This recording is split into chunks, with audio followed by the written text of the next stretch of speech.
Hey guys, in this video we're going to take a look at how you can turn on or turn off the S Pen actions for individual apps on the Samsung Galaxy S23 series.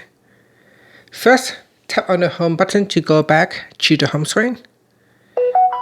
And from the home screen, swipe down at the top and then tap on the settings icon. In the settings page, scroll down and then tap on advanced features. Next, in here, tap on S Pen, then tap on Air Actions. Make sure you turn on Air Actions at the top.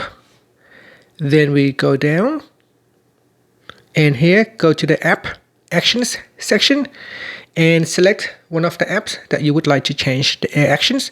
So for example, if I tap on Samsung Internet, I can choose what to do when I single press on the button. So at the moment it is set to back. I can choose to go forward instead of back.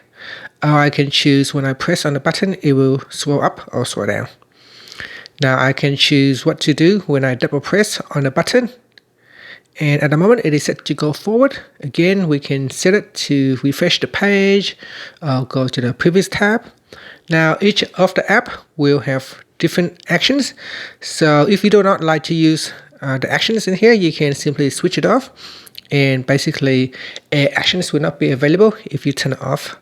And you can go through all the different apps and you can individually turn the Air Actions on or off for all the different apps. And that's it. So here we got voice recorder. If you don't like to use it, you can switch it off while having the Samsung Internet turn on. And that's it. That is how you can individually turn on or turn off the S Pen Air Actions on the Samsung Galaxy S23 series. Thank you for watching this video. Please subscribe to my channel for my videos.